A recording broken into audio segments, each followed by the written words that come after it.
this lecture is about king activity in the endgame. This is just so important to chess, is the king activity, right? You use that king as an active piece in the endgame. If I play f5, it can't really be ignored because you don't really want to allow my pawn to get to f6, whereby my king and my rook will still have activity, and I'll have a protected passed pawn on f6. So you're going to take that, and then I'm going to play king to f4. And this pawn stab by Capablanca did two things. First of all, it completely wrecks black's pawn structure. Like, with the king coming in and with the e-pawn being taken out, the d-pawn has become passed. That's one of the things that it does. And honestly, black can't actually hope to keep the pawns on h5 and f5. It's not realistic. The rook is going to come here, and the rook is going to come to g5, and those pawns are gone. So what the pawn stab did was it opened up an avenue for the king, and it also created a protected passed pawn. So like after pawn takes and king f4, the d-pawn has now become, or the e-pawn has now become passed, and it's protected by the d-pawn, so is a protected passed pawn. So that's two things going for white, and the temporary sacrifice of the pawn is not meaningful. I mean, he's going to get it back.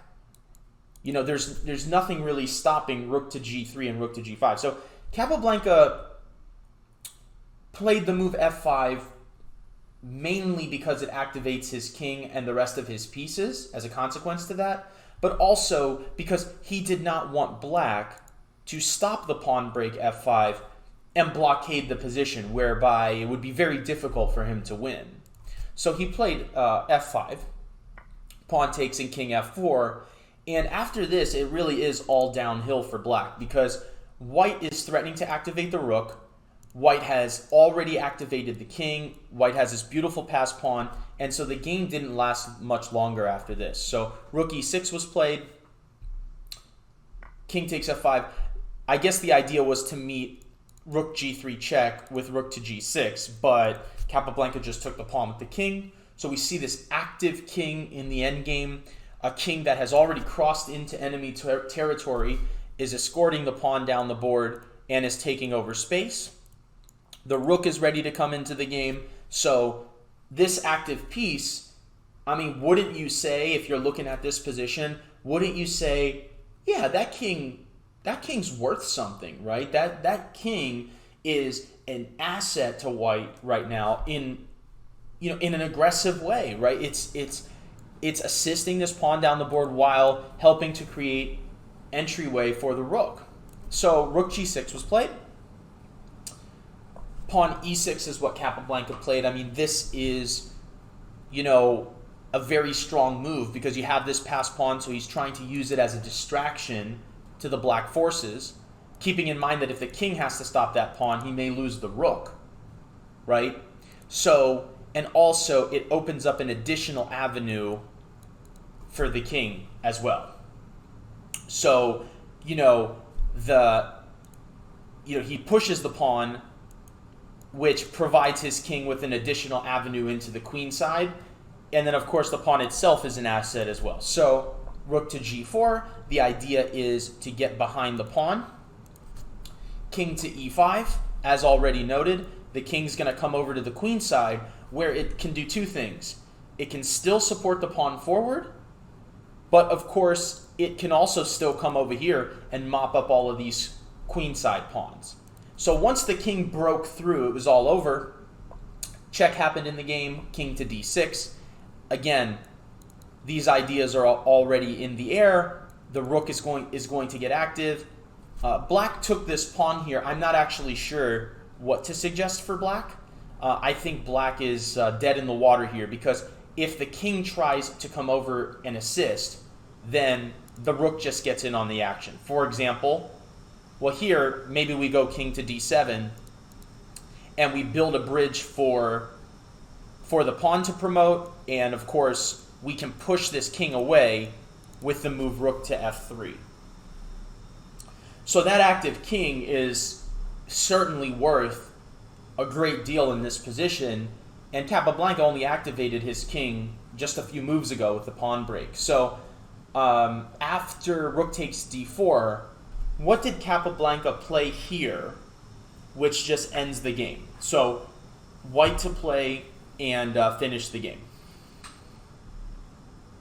Exactly, Orwell. I saw you mention this earlier, and it is certainly the correct move, which follows an actually good saying in chess, words of wisdom in chess, which says you put the rook behind the passed pawn. So for once, there's a saying that's actually worth something. Rook to e3. And the game is over, because this pawn is just going to be pushed to the promised land. And again, king to f8 could be met actually now two different ways. An easy way is king to d7, and there's nothing stopping that pawn from promoting. So you use your king again. And another possible move here is e7 and then rook to f3. And the idea is just to dislodge the blockade with rook to f8. And I mean, it's actually mate. So yeah, rook e3 just ends the game, because the pawn is going to go to promotion, and there's not much that you can do about it at this point. So here we have another game fragment, an endgame fragment from another world champion, Vasily Smyslov, against someone called Maxwell Fuller. So, active king in the endgame. What do you think Smyslov played here? Because even though there's still a rook and knight on the board, Smyslov has a wonderful rook here on a6, bearing down on this a pawn, which is causing black's rook on a8 to have to remain very passive to guard this pawn.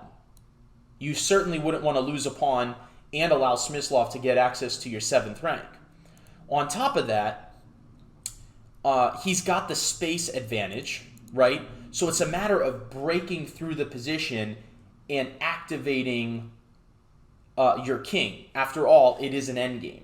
So activating your king. So yeah, exactly. Denekis and Joyful Scooter, good job. Awesome. You guys are rocking and rolling. So pawn to e5. And this is beautiful play by Smyslov. In fact, it has hints of what we just saw in Capablanca's game against Elis Casas, which was the e5 break, or the f5 break to get the king in. The e5 break here does two things, very similar to the game we just looked at. Number one is it creates a passed pawn. Whether you take it or not, it creates a passed pawn. And number two, it creates an avenue for the king to infiltrate the position. And that is very important, because keep in mind that this rook is tied down to the defense of this pawn, pretty much always. I mean, the king might be able to issue a check, but then at some point, this pawn is still going to be under attack. So Smyslov's principal goal here is to activate the king as a fighting piece in the endgame, as a minor piece in the endgame, if you will. So his opponent took. He played king to f3. His opponent took on c4, and then he played king to e4. And this is just beautiful, because he gave away two pawns to activate his king, and black's position is basically in ruins, because this pawn is a pass pawn. The king can infiltrate to the f5 square, and black is frozen to the protection of the a7 pawn. So black is totally tied down, despite the fact that white just gave away two pawns in order to obtain this position. But it just goes to show you how much the great players, the great endgame players especially, value that king activity and that piece activity in the endgame, including the active king. So we'll see how it played out. Rook to d8 was played.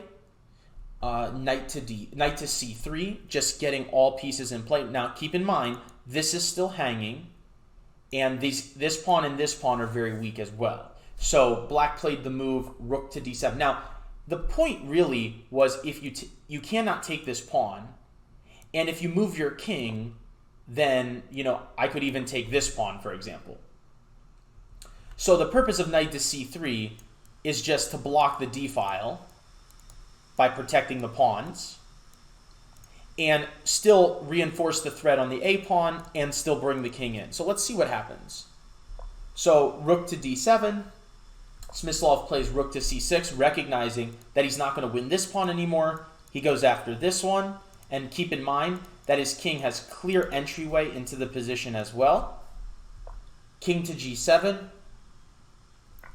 He grabs one of those sacrificed pawns back, but you can just see that with that active king, especially escorting this passed pawn, his opponent's really in for a tough time here. So king f7 was played, knight to e4, another great move, because you don't mind trading in this particular case, because this knight is helping black defend his position, and you're forcing it to be traded, because you're attacking the knight, and you're attacking the g-pawn.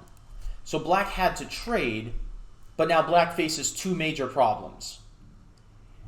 He's down a pawn, although it is a double pawn, but he has to reckon with the fact that this pawn here is a passed pawn. The other issue is that white's king is very active. And so actually what happened in the game was rook to e7 and king f5, and black resigned. And the reason why black resigned is there's no effective way to deal with the d-pawn moving forward and the rook coming to the 7th rank. So, there's just no great way to deal with that. This pawn on g5 is also under attack, which doesn't help black's cause. Just to show you a sample line, let's suppose you guard this pawn, right? And I go pawn to d6 with the idea of going rook to c7. So for example, if you play rook to d7, I go rook to c7. If you play king to e8, I play king to e6. And once again, we see that the respective activity of the kings means something. Black's king is pinned to the back rank. White's king has run wild all through black's position, causing all sorts of threats. And here the game is already over. Black is in Zugzwang. There's nothing for black to do. Here's another one. Now let me warn you, okay? We're getting progressively more difficult, okay? Just want you to know that. This is a beautiful example. It's a more modern example than the ones that I was showing you, and it's certainly a higher level example in a lot of ways. I mean, here we have Ruslan Ponomaryov, who was former FIDE world champion, for like a year, and Grandmaster Alexander Morzevich, who was former number 2 in the world, over 2,700 during the time of this game. I mean, these are heavy hitters, right? And so this is a great modern example of king activity in the endgame. So number one, both players have activated their kings in their different ways. White's king is more centralized. That's usually a good thing, but you may notice that the pawn on h7 here is really just stopping, along with white's own pawns that stop the king from infiltrating, but this pawn is critical to, the advancement of white's passed pawns. And that pawn is really far away from this king. And when Ponomaryov was thinking about this position, thank you, Cal Daddy, for the sub. When Ponomaryov was thinking about this position, he's like, darn it. He's like, I feel like I've got an advantage. I've got 3 on 2 over here, where I've already have a passed pawn. The bishops of the same color has to help Ponomaryov, has to help white, because when you have bishops of the same color, you can bully the bishop off of diagonals, right? And, these pawns are all fixed. This majority of pawns is being crippled by these three. Now, some of you are suggesting rook to d8, but here's the thing. It's black's move. Black played rook to d7. So I'm glad Boogie Max and Dineki suggested rook to d8, but Morozevich was not going to allow that. That would be too easy, right? Morozevich would have definitely resigned if rook to d8 would have been possible. So Morozevich played rook to d7, and he said, "You're not infiltrating my camp and trying to get at these weaknesses here."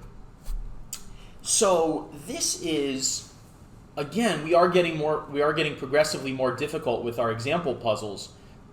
This is an example which I really, really, really love. Which, remember, is all about king activity in the endgame. Gradiosis, very good. Boogie Max, very good. FW, very good. So sometimes you have to think outside the box. Like, you want to do something, but you're like, okay, how do I do it? Maybe I have to get a little creative here. The struggle for white in this position is that white has no infiltration into the king side. Man, if white could just go here, and white would be in business. So Ponomariov's thinking, and he's thinking, and he's going, how do I get my king in there? I know these pawns are fixed weaknesses, and I want to get in there. So as many of you suggested, the first move is indeed rook to d6 check, a beautiful move, which does actually two things. It's a great move. Number one is, after a potential capture here, that would clear the e-pawn off of the e5 square and allow the king access to this king side, which is very important. And with this pawn on h6, 2 squares away from promotion, if white could ever capture that pawn, oh man, would white be in business. Okay, that would be all she wrote. But, number one, taking this rook is not obligatory. In fact, it just loses. If you take the rook, after pawn takes, the king comes into e5, and the game is simply over. For example, bishop to b7, and the king will zigzag into the position.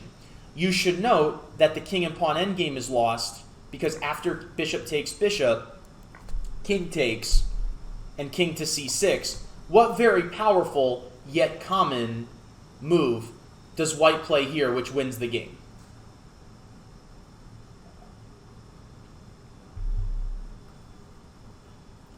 Very good, everyone. Awesome. Pawn to c5. Awesome job. And this is a common theme in the endgame, where you have a passed pawn in a king and pawn endgame, where you just guard it, and they can never take this pawn because then you just promote. So, yeah, trading into the endgame here doesn't work, and you can flick in for giggles. You could flick in the move e5 check. We wouldn't bite on that because we don't want to lose this bishop. And then, if we have a trade here, the move c5 is still the move we would play for, and this pawn cramps the king side completely, and then the king would come to e4, and that would be all she wrote. You have 2 connected passed pawns, and black only has 1 passed pawn, which black cannot support. So, okay, so that did not happen. But rook d6 is a beautiful move, which is an attempt to open up an avenue for the king into the king side. Okay? So, Morozevich, who was playing black pieces here, I mean, we're not talking about, like, we're talking about a serious player. He's not going to let things go down that easily. Okay, so he plays king c5, which makes a lot of sense. Capturing this rook from black's standpoint is sort of a death wish because, by allowing this pawn to move, you are allowing the king into the game. Well, we're at a crossroads here for white because white has to find a way to be productive. And that's not the easiest thing to do in this position because, well, it's just simply not that easy. White has to try to find a way to be productive. So what does white play here, which really creates chaos and confusion, but it is all related to the active king in the endgame and opening an avenue for the white king. Remember, if we can force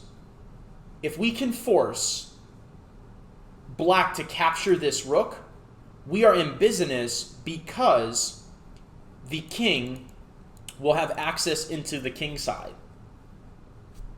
Yeah, awesome job, guys. You guys are like rocking and rolling today.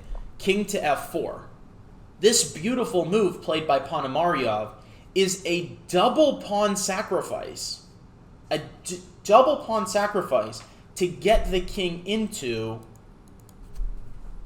the king side. So the game was played like this. So first of all, after king f4, black is in a form of zugzwang because meaning that it's hard for black to come up with a move. Your king is checkmated, right? I mean, it's not in check, but it can't move. Right. So you can't move your king. Your bishop is checkmated because if your bishop moves, you lose the rook. Your rook is checkmated because if you move your rook, then you allow white's rook to infiltrate. Right? Or even, rook to c6 check is threatening to win a piece. So, king to d3 would have threatened checkmate and won with rook to c6. The problem with that move is your king is so far away from getting into the king side now. So after this, how exactly do you get in here? Right? So king f4 was a brilliant move by Ponomaryov. What else? I mean, what would you expect? But here black is in zugzwang because black can't move. Black doesn't want to move. Black is like, please, please, please, I don't want to move. You move. I'll give you the move. And white's like, no, sorry, chess doesn't work like that. Move. And he's like, shoot, I got to move? No. So by elimination, Morozevich has to take the rook. He has to. There's nothing else to do. I do not know what to suggest black should do. So Morozevich takes the rook. And remember, this was all part of white's plan, which was, I'm going to ditch this pawn to get my king in the game. And half of you are sitting in front of your computer screens, and you're going, what is this guy talking about? The king cannot come in to e5. This guy is out of his mind. He gave away a pawn. Giannatos keeps saying that the king is going to infiltrate, but the king cannot infiltrate, except Ponomaryov played, as many of you have noted here, pawn to c5, check. That's 2 pawns giveaway in order to activate the king to get into the king side. So Morozevich took the pawn. The king came into e5. This was Ponomaryov's whole idea, is to get the king here, and he's got this ready-made pass pawn. And if you don't believe me that the king is an active piece and the king is worth a minor piece in the endgame, then I don't know how else I can prove this to you. This is just an absolutely gorgeous game. Myron, we will get to that in just a minute. Bishop to a6 was played by Morozevich. King f6, the whole idea, the king has infiltrated the king side. King d6. Bishop to e4. I really like this move because it threatens to promote this pawn even faster by playing king takes f7 and bishop takes g6. A beautiful tactical sequence which expedites pawn promotion. Bishop to e2. King takes f7. Bishop to g4 and bishop takes g6. Game over. Ponomaryov wins. A modern example of the king activity in the endgame. Even though black is up the exchange, but what black has to worry about in this position is black has to keep in mind this pawn. Now, some of you are suggesting king f5, but one has to ask why you wouldn't just take this bishop. So, it's white's turn here, and white played the move h6, causing mass confusion within the position. And what else would you expect by the great Alexei Shirov? Fire on board, right? So, pawn to h6, and he says, take my bishop. He says, light the board on fire. Give me the gasoline, give me the matches, we're lighting it on fire. Take my bishop, Aronian. Take it, dare you. And Aronian thought about it, and he said, okay, king takes bishop. Aronian said, thank you. I'll take that. Appreciate it. You know, Shirov is a strong player too, so he saw his bishop was hanging, and he played king h5. And the amazing part about this, let me share with you the best part about this game. If you put this into the computer, on Lichess, for example, it says equal. It says equal. But further analysis and the way the game played out suggests that black wins.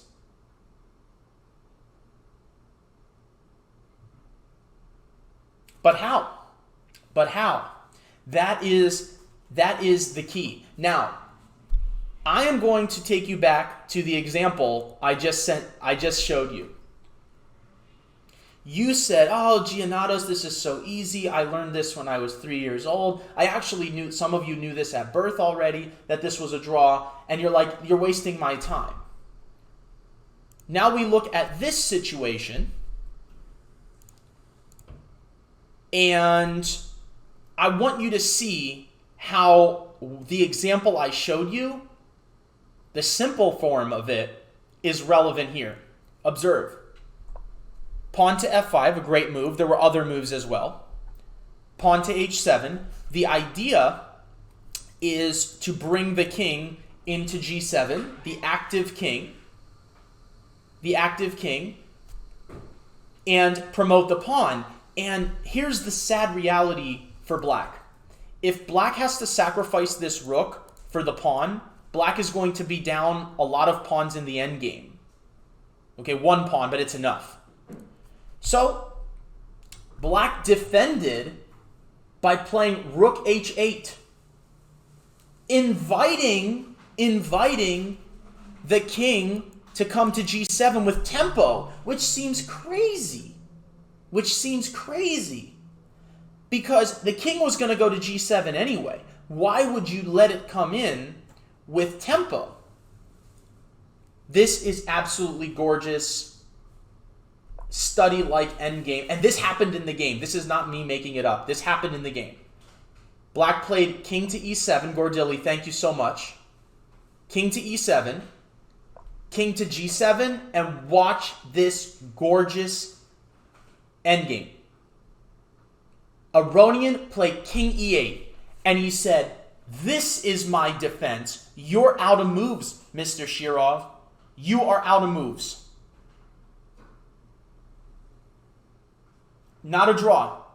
He said, you're out of moves. Because at the end of the day, I am going to make you play b3 because I'm going to put you in stalemate. If you take my rook, I will make you move your pawns and lose the game. I will make you. Well, king e6 may very well be a same idea.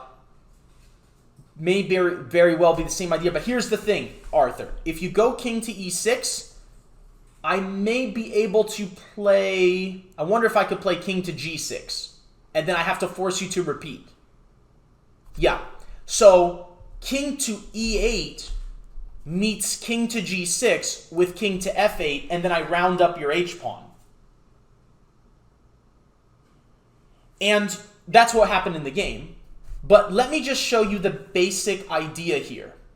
If you take the rook, now we're going to have flashbacks here.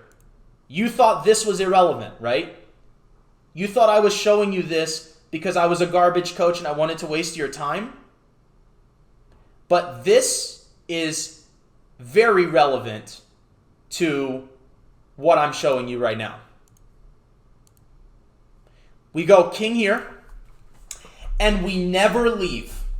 We go here, here, here, until you expend all of your pawn moves. And when you do that, you're not going to be a happy person. You know why? Because eventually, you're going to have to play this, or you're going to have to play this, and you're going to be good old-fashioned screwed. So, let's say you do this. I wait. I wait. And I say, go ahead, play. Play your move. You have to. It's not stalemate. Pick your poison, my friend. Pick your poison, Alexei, is what Aronian says. Now, this didn't happen in the game. Shirov did not take it. Something even greater happened in the game. So if you think this is beautiful, you haven't even seen the icing on the cake yet. But this is the basic idea. You have to push one of these pawns. You have to push one of these pawns, and you're left with this little guy, which I will not take. For example, here, I'm not taking that because it's stalemate if I do. White is in stalemate. I let you keep this. b2. Queen. You have to push your pawn.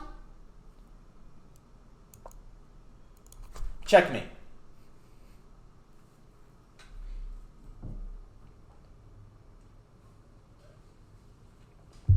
Queen a1 also works, C-complex. Queen a1 also works. Okay, so that is one possible variation. Now, think about it. This was a real game of chess. This was not a composed problem. Aronian went rook to, rook to h8. And he's defending the position. Well, he's winning the position by using this concept, which is a very elementary one, to win a study-like game. So, rook h8, Shirov brings the king in, and he brings his king back, and after king to g7 goes king e8, and he says, if you take my rook, you know you lose. You're Alexei Shirov, you know you lose. You may have not a... So, here's what Shirov does. Shirov says, well, I'll go king to g6. And I'll wait for you, because when you go king f8, I will have some pawn moves which push you away, and then, okay. Shirov is waiting. So Aronian brings the king over to f8 and says, if you move your king away from the pawn, I'll just take your pawn and I win because I'm up a rook. So Shirov, by elimination, Shirov has to move a pawn. This is beautiful. It's triangulation by black. Black plays king e7. White comes back. Black comes back. White comes up, and then black goes back to f8 and says, you have to move your pawn. So what just happened there? Let's look at that. Black went from e7 back to e8, then to f8, just so that white is out of moves. White has to play a pawn move, keeping in mind that if white has to move the king away, then he loses the pawn. If white moves the king here, the king comes up, and then white's going to lose the pawn, and white has no ability to promote. So what did black do there? Think about it this way. If black plays here, king to e7, this also works. It's just triangulation in a different way. It's this way. Aronian chose this way. The point is, you want to give white the move, because white doesn't have a good move to make. Moving the pawns gives black a passed pawn, and moving this pawn eventually runs out of pawn moves. So king g7 was played. Aronian triangulated. Shirov pushed the pawns. He retriangulated again. Shirov pushed the pawn.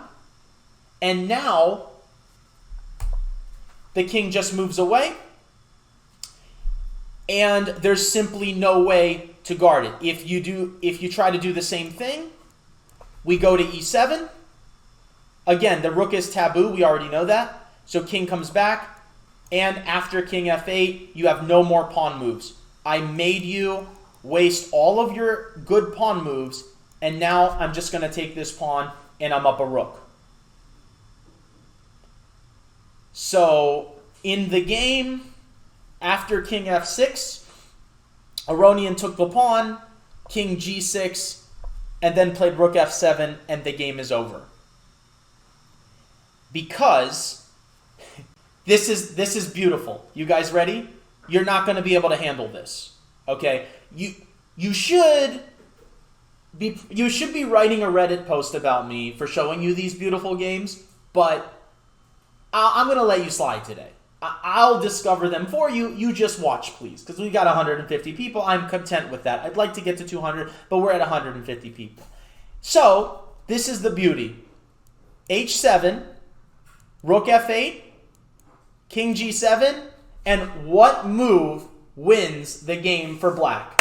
And if you don't give me credit, for showing you this beautiful game, then I demand a Reddit post on me after showing you this. I demand it.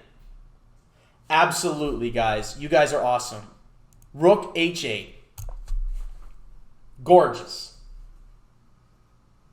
Game over. Same pattern. Same pattern. And, yep. Game over. Beautiful. Absolutely gorgeous. Study. It's like a study, but it was a real game.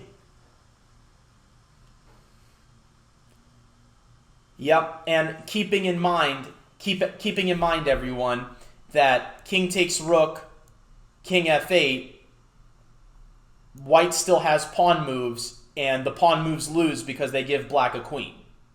Hi, I'm Peter Giannatos, founder of the Charlotte Chess Center. Be sure to subscribe or risk losing a knight in your next chess game.